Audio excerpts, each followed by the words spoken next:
Hey saxaabta waxaan kusoo dhawaada maanta my YouTube channel oo maanta xaggan haniga siin doono 4 tips oo aad u xiiso leh saad u horumarisid your English writing waa qoraalkaaga luqadda Englishka waa dad badan ayaa comment-yaasha soo wadiistay haday tahay TikTok amba haday tahay halkan YouTube-ka marka maanta la soco oo tipkaas labaad iyo ka saddexaadna waa kind of exciting YouTube-ka waxaan kala socotiin luqadaha loo kala hormariyo iyo vlog aad u xiiso badan baashaalkuna waa bilaash waxbarashaduna waa faa'iido. Let's go to the video people. Tibka hore waxa weeyaan know your level. I know maxay ka dhigan tahay levelkaaga garo because maanta aniga book haddaan soo qartoon raba inaan wax qoro waa inaan sii garto levelkayga waxa guud jira waayo maanta book aan shalay akhristay inaan ku dayo ma noqon karayso waayo levelka ma gaarsamo marka waxaad garataa your vocabulary level, your grammar level, your knowledge level.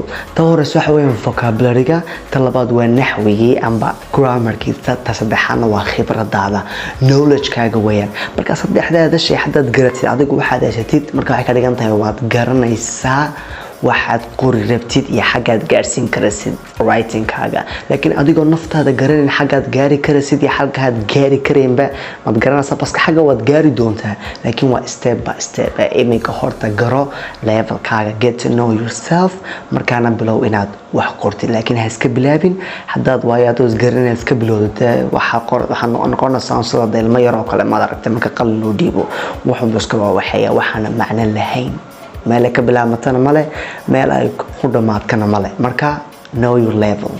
That's tan labaad waxa weeyaan level up in your grammar game. level up waxa ka dhigan tahay kor u kici ciyaartaada markay soo noqoto markay tahay grammarka waayo grammarku ay marka la hadlayo ay horta waa muhiim laakiin marka la hadlayo grammarku muhiimad aad iyo aad uma siile waayo hadalkan hadalno 90% kiiba maaha formal rasmi maaha sida iminkaan oo kale yeah what's up what's going on how you doing formal maaha marka grammarkii ma eegay khaldamaha aan galayo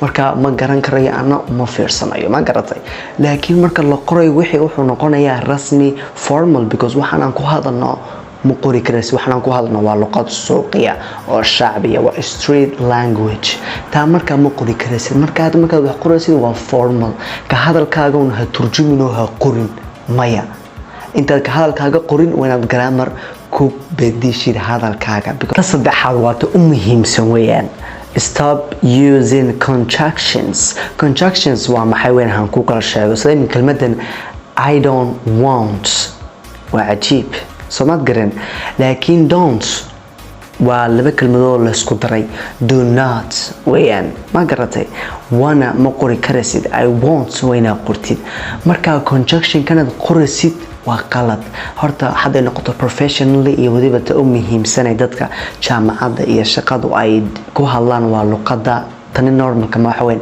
the academia conjunction anaku waxaan moodnaada inuu naga dhigay qof professional oo kale waa run ku hadalkaaga I don't man I want to go like you know what I'm saying wuxuu ka dhigay qof inaad tahay native oo kale sida dadka dibadaha jooga kale amba u dhashay luqadda uu ka dhigay laakiin markaad qoraysid wuxuu ka dhigay qof unprofessional oo na waxba kala garaneyn marka conjunction-ka ha isku badin ee iska ilaali markaad qoraysid xabadan afraadiyana waa aad iyo aad ay u tahay important way dhaafto waxay noqotay vital way ka weyn tahay important waxa weeyaan learn how to organize your paragraphs learn how to organize your writing waxaad barataa saad isku daba dhigtid iyo saad u kala muxuuha nidaamisid waxaad qoraysid waayo maanta aniga haddaan qoro wax walba isku dhex daadiyo waa qalad hadduu waxaan qoray ay yahay top notch perfection professional uu yahay academia laakiin wixii isku nidaamsaneen waa qalad sidoo kale markaad qoraysid let's say an essay waxaan kasoo sameyn doonaa video essay waa waxay dadka jaamacadda dhigtaan inta badan qoraan meekaasi baa la qoraaba adoo 90% ka bay qoraan essayga marka la qorayo waxa jira wuxuu kala leeyahay nooc baa jira markaad bilaabaysid wayna horta qortid an argument waa waxa weeyaan mowduucaad inta badan ka hadlaysid taa waa 2 lines labada line waxa ku xidsinaysa an example ma garatay sida imka kale waxaan leeyahay the pollution is killing the earth.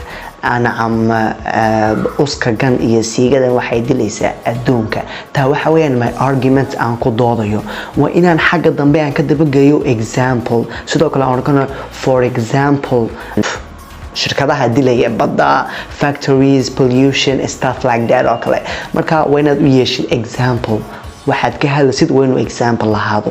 haddaad waxaa ka hadlintaad qorin wax kale aad qorisid waa inaad garatid tan waa wixii uu horeeyay kalimaysa uma muhiimsanood kala nidaamisid. waayo qofku markuu akhrinayo waxaad qortay inta hore waa inaad soo jiidatid his attentionkiisa uu gartoba saddexda u horeysa amba shanta phrase u horeysa inaad tahay qof wax fahmaya.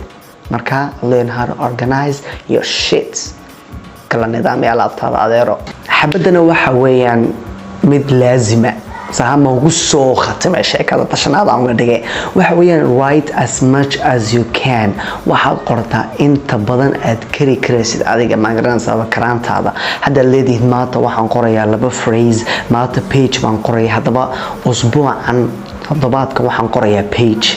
aday ayay kugu xirantahay intaad qori doonaysid, laakiin isku day inaad qortid wax badan. hadday noqoto wax bilaa macnigu kaaga baahnayn ood kalida waayo maanta hadday noqoto box guriyaasha noo yaala alxamdulillah sida waa hore maaha dhulku buugaan waan haysanaa waan turnaaba marmar booga xaashada baranoo faaruq leh. you know what I'm saying? marka inaad wax qortid aduu faa'iido ku keena experience ma garatay step by step na waxa loo gaaro. waa inaad wax isku daydid sidaad u gaadhid perfectionist. mahmah ayaa tiraahdaa more practice makes you perfect. markaad waxaad ku celisid waxay ka dhigtaa perfect ma garatay. marka ku celi adigoona ka xishan way marka u horeysa dad badan way kugu qosli karaan amba waxa la oran karaa waxaad sameynaysid waa mindless wax bilaa macne weeyaan ma garatay. hadana laakiin don't give up. be yourself. waxaad qabanaysid love yourself, love what you doing. waxaad qabanaysid jeclow. hayo videoga waa dhameeyay Soomaha saxaabta. thank you so much ma garatay. like iyo follow saar, comment-gana igu soo qor waxaad xiisaysid. TikTok iyo Instagram iyo social media-dana iga soo wac oo ii soo dir waxaad fahmi rabtid iyo laabta. see you later guys in another video iyo toddobaadka dhexdiisa. bye bye.